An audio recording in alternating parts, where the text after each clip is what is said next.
Hello friends, you are once again welcome on the online platform of Arun Dalal English Classes YouTube channel, and today we are going to shift on our next video on clause test, and this clause test has been taken from your previous year question papers, and the title given to it is Artists Never Die।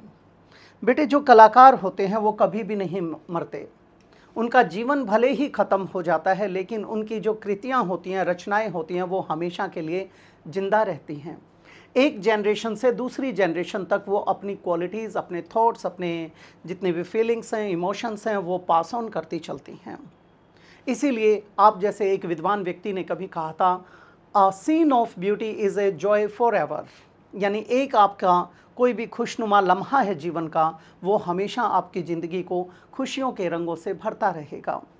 तो कुछ वैसा ही है, एक बहुत बढ़िया message के साथ। और ये आपके किस पेपर में आया था? बैंक पीओ के एग्ज़ाम में एक बार आया हुआ था। देखते हैं क्या है, आइए इसे अटेम्प्ट करते हैं। Although he is no longer alive, dash his influence can be felt in the studio.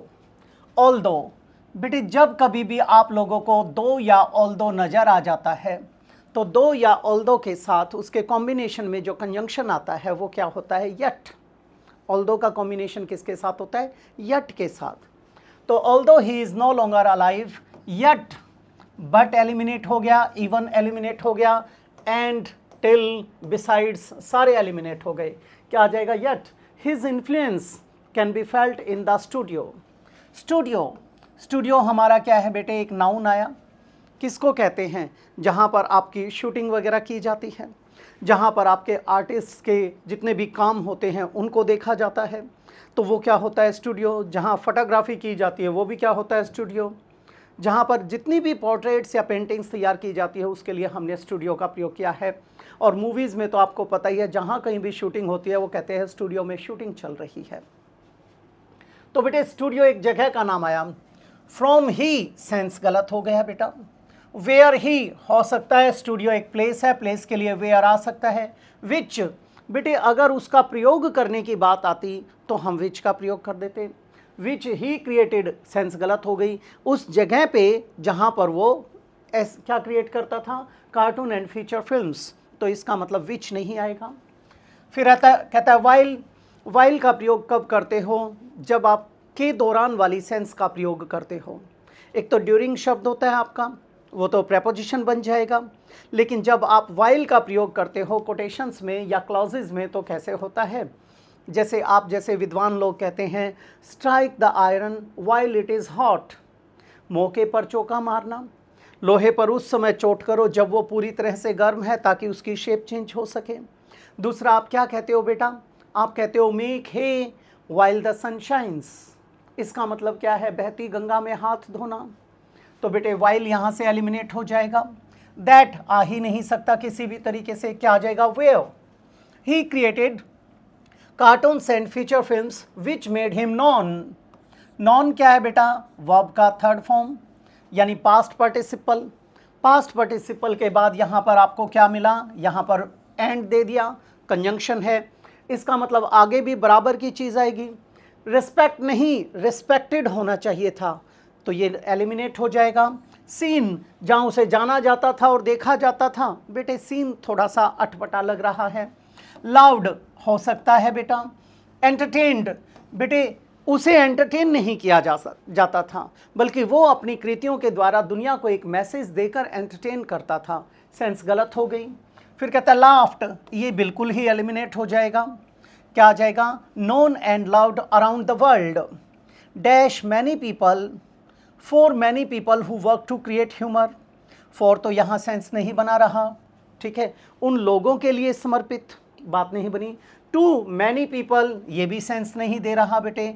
Without के बिना सेंस नहीं दे रहा। नॉट बिल्कुल गलत। लाइक मैनी पीपल उसी जैसे जो लाइक माइंडेड पीपल थे, दूसरे जो कलाकार लोग आदि हैं या फिर उसके प्रोफेशन में उसको असिस्ट करने वाले जितने भी उसके सबॉर्डिनेट्स हैं या कलीग्स हैं या असिस्टेंट्स या हेल्पर्स हैं, उनकी चर्चा की गई है। कहता है बेटा like many people who want to create humour, उसी की तरह कई लोग जो ह्यूमर क्रिएट करना चाहते हैं, he took it very seriously. Serious के लिए हमारे पास एक शब्द होता है grave. He is in a grave mood. इसका मतलब क्या है? He is in a serious mood. Try to understand the gravity of the situation. यहाँ ग्रेविटी का मतलब क्या है? Seriousness of the situation. तो बेटे एक एक बात के कई कई अर्थ निकलते हैं। वैसे ग्रेव क्या होता है? कब्र के लिए यूज़ करते हो। ग्रेविटी क्या बन जाता है आपका? गुरुत्वाकर्षण के लिए यूज़ करते हो। लेकिन यहाँ पर वो सीरियस और सीरियसनेस के लिए यूज़ किया। He took it very seriously. He would sit sadly dash the funniest cartoon concentrating। अब कहता है इन द, इन सेंस नहीं बना रहा, थ्रू का प्रयोग करते हैं किसी चीज़ में से कोई चीज़ गुजरती है। जैसे ये जो वेंटिलेटर है बेटे, कोई पिजन या कोई स्पैरो यानी कोई भी बर्ड यहाँ से उड़कर बाहर चला गया तो आप क्या कहते हो? A bird flu out through the window, through the ventilator, रोशनदान में से चला गया। बेटे जब आप कहीं हिल स्टेशन पे जाते हो, जैसे मनाली जाते हो या फिर शिमला जाते हो, your car passes through many tunnels. आपकी कार कहाँ से गुजरती है? टनल्स में से। तो वहाँ पर किसका प्रयोग करते हो आप? थ्रू का प्रयोग करते हो। तो ये भी हमारा एलिमिनेट हो जाएगा। फ्रंट, बेटे फ्रंट का प्रयोग जब करते, जब होता है in front of the funniest, तब तो हम मान लेते, ये एलिमिनेट हो जाएगा। अनटिल, ये सेंस ही नहीं बना रहा है जब तक नहीं। हमारा क्या आ जाएगा? On the funniest cartoon concentrating और सम वे टू इम्प्रूव इट। ये था आपका यहाँ तक। आगे देखते हैं। वॉल्ट डिज्नी, हम किसके बारे में बात कर रहे थे? डिज्नी साहब के बारे में बात कर रहे थे। Dash the opinions of those working with him. So the opinions, बेटे सो तो नहीं आएगा। कंसीडर करने वाली सेंस में हम सोच सकते थे, लेकिन यहाँ गलत हो जाएगा। फिर कहता है कंक्लूडेड, बेटे कंक्लूडेड हो सकता है। Discuss the opinions of those working with him, किसके साथ डिस्कस करते थे? तो ये सेंस नहीं दे रहा अभी। फिर कहता है डिस्करेज्ड, डिस्करेज एक बिल्कुल ही नेगेटिव क्वालिटी हो जाएगी, डीमोटिवेट करने वाली। जब हम क्या कहते हैं? डिमोरलाइज करते हैं किसी को, उसके लिए हो जाएगी। ये तो बिल्कुल ही गलत हो जाएगा। किसी भी अच्छे आदमी के अंदर ये गुण नहीं पाए जाते, जबकि वो एक प्रतिष्ठित व्यक्ति है, एक ख्याति प्राप्त व्यक्ति है, तो ये गलत हो जाएगा। वैल्यूड द ओपिनियंस, बेटे कंक्लूडेड को भी हम गलत कर देंगे। क्या लिख देंगे? वैल्यूड, यानी he gave due importance to the opinions of his colleagues. बेटे valued the opinions of those working with him but the dash judgement, the last judgement हो सकता था। फाइनल जजमेंट बेटे हो सकता है, लास्टिंग नहीं, लास्ट जजमेंट हो सकता था। अब ये एलिमिनेट हो जाएगा। अल्टीमेटली जजमेंट नहीं, अल्टीमेट जजमेंट ये हो सकता था, लेकिन ये भी अब एलिमिनेट हो जाएगा। इंपॉर्टेंट जजमेंट गलत हो जाएगा बेटे। हेस्टी, बेटे हेस्टी का मतलब होता है हरीडली। कई बार आप जैसे सुलझे हुए लोग कहते हैं hasty climbers have sudden falls. इसका मतलब है haste makes waste, means hurry spoils curry, जल्दी का काम शैतान का। ये भी एलिमिनेट हो गया। क्या आ जाएगा? Final judgement was always his. He demanded a lot dash people. Demand, बेटे डिमांड के साथ जो हम प्रेपोजिशन लगाते हैं वो लगाते हैं फ्रॉम। अलॉट, बाय गलत हो गया। फ्रॉम आ सकता है, विद एलिमिनेट हो जाएगा, टू एलिमिनेट हो जाएगा, मैनी बिल्कुल इनअप्रोप्रिएट है। People, from people but he gave it a lot to. अब बेटे वो जितना लोगों से काम लिया करता था उसी के एवज में उन्हें देता भी तो बराबर था। When the economy was not doing well, जब इकोनॉमी अर्थव्यवस्था सही नहीं चल रही थी, मतलब the economy was undergoing financial crisis, कहता है ही गेव एवरीवन ए। यहां पर क्या आया बेटा? ए आया तो एडवांस नहीं आ सकता। अगर एन होता तो हम सोच सकते थे, एलिमिनेट हो जाएगा। फिर कहता है शेयर, बेटे शेयर देने का फायदा क्या है ये तो सोचो ना। ठीक है, एलिमिनेट हो जाएगा। फ़ी, बेटे फ़ी तो काम के बदले में दी जाती है, ये भी एलिमिनेट हो जाएगा। रेज़, रेज़ का मतलब है उनके साथ शामिल होकर उनके सुख दुख को समझने वाला, उनके प्रति कैसा एक सिंपैथेटिक नज़रिया रखने वाला, उनको ज्वाइन करके उनका मोराल बढ़ाने वाला रेज हो सकता है। प्रॉफिट, बेटे प्रॉफिट तो हो ही नहीं रहा, इकोनॉमिक क्राइसिस चल रहा है, तो ये गलत हो गया। क्या आ जाएगा? रेज। एंड दो सम डैश ऑफ दिस, क्रेडिट नहीं, अगर होता क्रेडिटेड तो हम सोचते, क्योंकि पास्ट में चल रहा था। डिसअप्रूव्ड ऑफ दिस, बेटे हो सकता है। क्रिटिसाइज्ड दिस होना चाहिए था, ऑफ नहीं लगेगा, गलत हो गया। ऑफेंड, ऑफेंड के साथ तो एट का प्रयोग करेंगे, ये भी एलिमिनेट हो गया।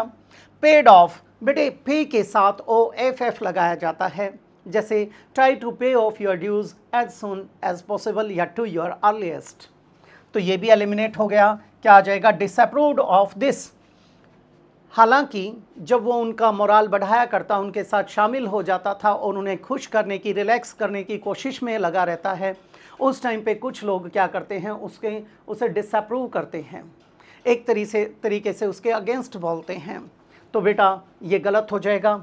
फिर कहता है यहाँ पर दो आया था, इसका मतलब कॉमा लगा दिया, कॉमा लगा दिया तो अब हमें यट लगाने की ज़रूरत नहीं। It gave his employees morale a boost, लेकिन इससे क्या होता था, उसके जितने भी एम्प्लॉयज़ हैं उनका मोराल क्या होता था, मनोबल ऊपर उठता था, उसको बूस्ट मिलता था। बच्चे कहते हैं जी आपने यहाँ पर गलती कर दी है, एम्प्लॉयज़ के बाद अपोस्ट्रोफी ऐसे लगाया है, बाद में ऐसे लगाना चाहिए था। तो आपकी जानकारी के लिए बताना चाहूँगा बेटा, जब कभी भी किसी भी नाउन को प्लूरल बनाया जाता है S E S I S लगाकर, तो उसके ऊपर अगर आप का के की का प्रभाव दिखाना चाहते हो, उस सेंस में यूज़ करना चाहते हो, तो बेटे S E S I S लगने के बाद केवल अपोस्ट्रोफी लगाते हैं, एस को रिपीट नहीं करते। ये आपके एसएससी सीजीएल आदि के एग्जाम्स में बहुतायत में पूछा जाता है, किसमें? अपोस्ट्रोफी वाले टॉपिक में, यानी पॉजेसिव केस में। आगे बढ़ते हैं बेटा, बस ख़त्म। ये था अपना आज का पैराग्राफ, क्लोज टेस्ट। अगली क्लास में इसी प्रकार के किसी और टॉपिक के साथ फिर से मुलाकात होगी। आप अपना प्यार इसी तरीके से बनाए रखें, अपनी समस्याएं मेरे पास व्हाट्सएप करते रहिए, आपको टाइमली जवाब देने की कोशिश की जाएगी। कई बार क्या होता है, एक दो दिन का गैप आ जाता है, किन्हीं कारणों से आपकी वीडियो नहीं डाली जाती, आगे से वो रेगुलर बेसिस पे डाली जाएगी, पहले ही अपलोड कर दी जाएगी, ताकि आप लोगों को किसी भी प्रकार की समस्या का सामना ना करना पड़े। तो इसी के साथ मैं आप लोगों से इजाज़त चाहूँगा, मिलते हैं अगली क्लास में। नमस्कार दोस्तों।